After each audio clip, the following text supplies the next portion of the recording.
Olá pessoal, meu nome é Milton de Andrade e eu vou apresentar uma proposta de sistema de análise estrutural inteligente com IA para monitoramento de pontes.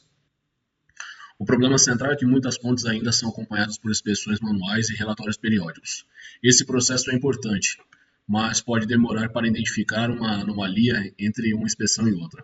A proposta desse trabalho é utilizar sensores instalados nas pontes que vão coletar esses dados continuamente, gerando um processo de informações com IA. Detectar as anomalias, gerar alertas e relatórios. A meta da demonstração é mostrar o fluxo completo: leitura de sensores, processamento dos dados, detecção da anomalia, emissão de alerta e relatório automático com a revisão humana. Um ponto importante: a IA não substitui o engenheiro. Ela acelera o diagnóstico, mas a decisão final continua sendo responsabilidade técnica do profissional habilitado. Então, a gente tem o primeiro ponto, né, a situação do sistema manual. Então, o desafio são 15 pontes, são mais de 10 mil pontos de medição por ponte, que vai gerar um volume de 50 gigabytes por dia. A meta é detectar essas anomalias e ter o retorno de informação em até 5 minutos, né? Então, os requisitos do desafio. Aqui estão os requisitos principais do desafio. O primeiro é processar os dados em até 5 minutos de latência. Né? Então, da hora que eu detectar o problema, até eu ter isso daí na tela do computador do meu engenheiro, tem que ser no máximo 5 minutos. O segundo ponto é o volume de dados. São mais de 50 GB por dia, por causa do volume de sensores coletando informações. Os sensores principais são acelerômetros, extensômetros e inclinômetros. Né? Medem vibração, medem deformação e inclinamento, para a gente poder pegar deslocamento de pilares, vigas e vibração da estrutura. E a integração, né, que é uma solução, ela precisa também conversar com outras ferramentas de engenharia, como o AutoCAD, o SAP 2000, o Excel, né, onde eu tenho o registro desses dados, e BIM e IFC, para poder fazer a integração e mostrar o ponto para o engenheiro onde esse sensor está instalado, onde foi detectada a falha. E por fim entram as normas de governança, né, NBR 6118, que são estruturas de concreto. Eu tenho a LGPD, que é a Lei de Proteção Geral de Dados, ou seja, eu tenho a segurança estrutural, a proteção dos dados e a rastreabilidade. Arquitetura geral da solução. Aqui eu vou mostrar o caminho da informação dentro do sistema. Né? Tudo começa com os sensores IoT, que vai fazer a coleta dessas informações da estrutura. Se passa por esse gateway, que é um primeiro filtro, onde ele recebe a parte das informações ali, verifica se as medições elas realmente são corretas, se não é nenhum problema no dispositivo. Né? Depois vai para o pipeline de dados, que é onde eu tenho esse fluxo, onde eu vou validar, vou filtrar e organizar para preparar os dados para análise. E depois eu entro na etapa de IA mais as regras, né? Onde a IA identifica os padrões, os desvios, mas também compara os dados com as regras técnicas de engenharia. Então, dentro do que a gente entende que é normal, né? A gente vai definir os padrões e a IA, conforme ela vai monitorando, ela vai comparar a análise do sensor lá em tempo real com o que a gente definiu com o que é padrão, para poder nos dizer se existe uma falha ou não. E conforme ela vai monitorando, a gente vai criando um histórico e tendo um banco de dados de como essa estrutura se conforma ao longo do tempo.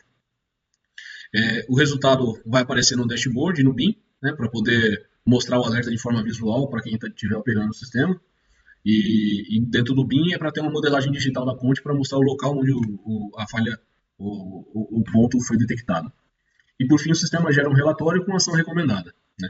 O MCP é o protocolo que permite que os agentes de IA e as ferramentas conversem entre si. E já o orquestrador que coordena tudo isso é o mais do sistema, né? Seria uma outra IA. Vamos lá. Aqui no slide 4, eu tenho uma ponte, uma simulação de uma falha, né? A simulação dos dados da coleta dos dados. Então eu tenho 4 entradas. Eu tenho um acelerômetro aí, que é o P3, que a leitura normal seria 0,20G, e ele no simulado ele está nos apresentando 0,45. Então ele iria gerar um estado de alerta, um status de alerta. Eu tenho o extensômetro que está no V2, que ele está com 180 como padrão, como normal, até 180 microStem.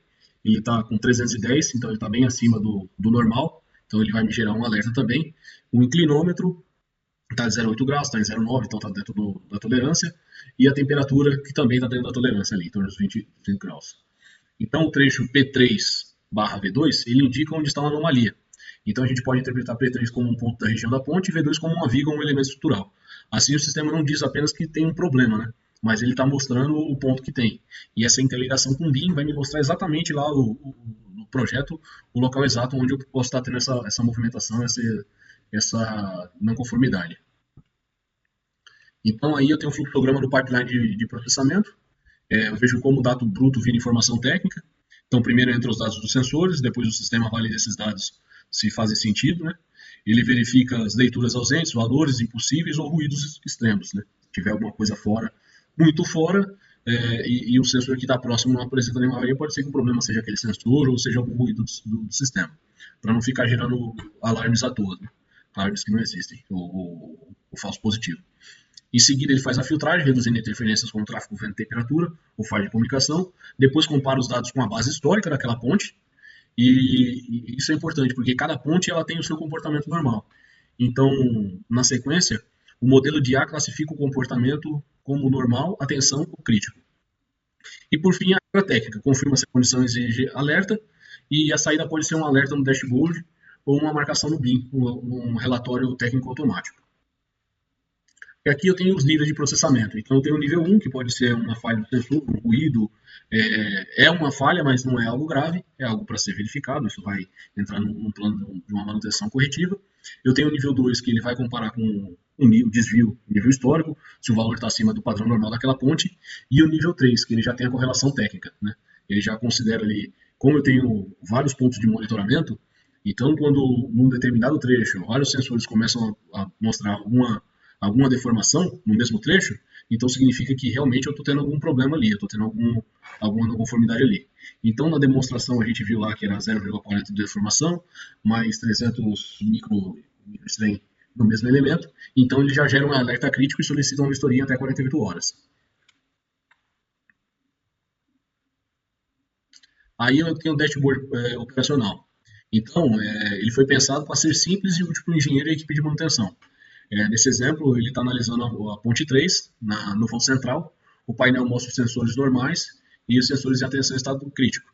Então, eu tenho um alerta ali no trecho P3 e 2, né, na linha de base, a recomendação de vistoria. E isso é bom porque a forma que o dashboard apresenta, ele me mostra ali que eu tenho uma tendência, né, de vibração que ela vem aumentando conforme o tempo vai passando. Eu tenho que essa vibração ela está aumentando. Então eu tenho já isso mapeado e tenho tempo para entrar com a equipe de campo para poder fazer essa, essa manutenção, essa intervenção a tempo antes de ter alguma falha mais grave na minha estrutura. Então, no slide 8 eu tenho a emissão de alerta. A IA transforma a anomalia em uma mensagem objetiva. O alerta identifica a ponte, identifica o trecho, o sensor, a data e o horário. No exemplo, o vão central aí, que é o P3/V2, onde a gente encontrou a anomalia e essa deformação, com crescimento em 30 minutos. Então, num período curto de tempo aí, você vê que o problema foi aumentando. O ponto mais importante é que a vibração e a deformação ocorreram no mesmo trecho. E essa correlação torna o alerta mais relevante. Ou seja, eu tenho mais de um dispositivo mostrando que naquele trecho eu tenho algum problema, alguma anomalia. A recomendação é fazer a vistoria, né? E comparar o modelo com o SAP 2000. Eu vou ter lá toda a parte da infraestrutura da minha ponte para saber como ela deveria se comportar e o que está ocorrendo fora. O sistema não está dizendo automaticamente que eu tenho que interditar a ponte. Ele está indicando que existe evidência suficiente para uma análise técnica ali prioritária. Então, dentro dos recursos, eu teria para fazer a manutenção dessas pontes, eu iria priorizar essa que está me gerando um alerta crítico. Aqui no 9, eu tenho um relatório automático gerado. Depois do alerta, o sistema gera um relatório automático. Esse relatório registra o evento para mim, o nível de criticidade, os dados usados, a regra aplicada e a recomendação. Ele também preserva os dados brutos, né? O modelo registra para quem deve revisar. Isso a gente chama de rastreabilidade, ou seja, cada alerta pode ser explicado e auditado depois. Então, isso vai trazer mais informação para que a gente possa entrar nesse ciclo de PDCA. A gente viu, ele gerou um alerta, a gente vai conferir, é plausível, é verdadeiro, a gente vai retornar com essa informação para dentro da IA e isso vai deixando o nosso sistema cada vez mais robusto. A engenharia, isso é essencial. né, que eu preciso mostrar o que aconteceu, mostrar a origem e ter o caminho de análise e também eu preciso ter o registro, quem é o responsável pela tomada de decisão. O sistema, ele vai mostrar a falha, só que eu tenho um fator humano ali que tem que direcionar a equipe para ir para lá para fazer a intervenção, né, e analisar esses dados se realmente eu tenho que tomar uma ação de repente um pouco mais enérgica aí. Aqui eu tenho a revisão humana e ação recomendada. Então a IA detectou a anomalia, o engenheiro vai revisar as evidências e vai tomar ação em cima disso daí. E fazer as comparações junto com a parte que a gente tem documental, né, do SAP 2000 e o BIM. E com isso eu consigo fazer uma manutenção ali corretiva, uma manutenção programada. Agora eu entro no meu plano de implementação. Eu tenho 18 meses para implementar esse projeto.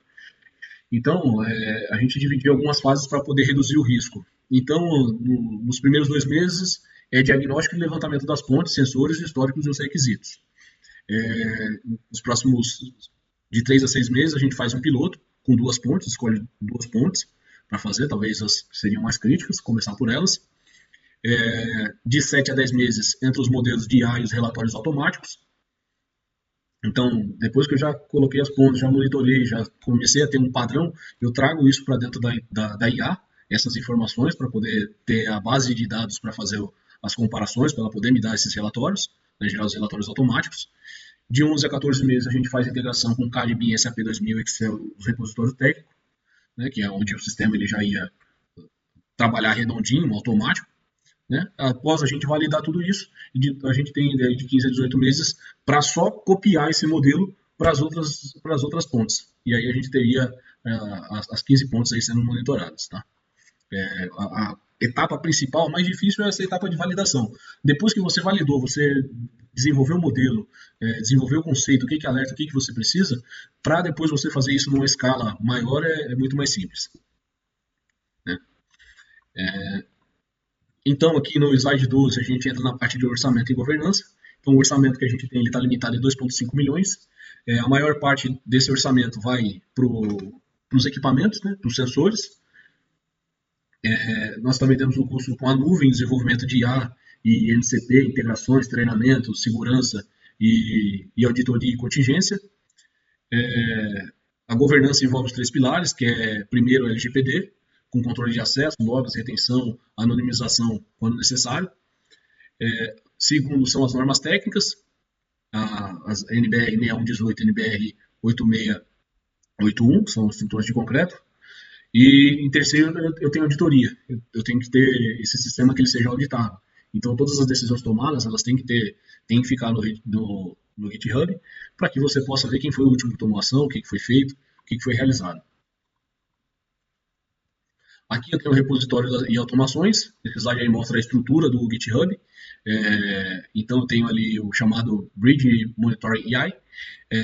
A pasta agentes ela guarda as diretrizes dos agentes de IA, como os princípios de prompt, os padrões de código e as regras de revisão.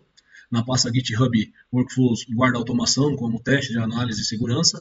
Na pasta SRC guarda o código do sistema, data samples, guarda de dados simulados, os relatórios. Eu tenho a parte do README, que funciona como manual do projeto, e eu tenho a automação demonstrada que segue os 5 passos aí, né, que ele vai ler o CSV simulado, validar, filtrar os dados, aplicar a regra de anomalia, gerar o dashboard e o relatório e registrar a revisão humana. Isso mostra que o projeto tem governança técnica, versionamento e rastreabilidade. E aqui, para encerrar, tem a demonstração, né, para concluir que a demonstração mostrou o fluxo completo. A gente começou com os dados brutos, dados sensores, depois a gente passou pelos dados pelo pipeline, onde foram validados, filtrados e comparados com a base histórica. Depois a gente tem a IA com as regras técnicas que detectou anomalia no trecho P3V2. E o sistema emitiu um alerta e gerou um relatório técnico e encaminhou a recomendação para a revisão humana. A ação recomendada foi a vistoria, em até 48 horas, com análise de fissuras, o apoio das juntas e a comparação com o que a gente tem dentro do software de verificação. E a mensagem final é simples: os sensores de IA, MCP e ferramentas digitais, elas podem transformar dados dispersos em decisão técnica rastreável. A IA ela acelera o diagnóstico, mas a responsabilidade final continua sendo de nós engenheiros. Obrigado, espero que vocês tenham gostado.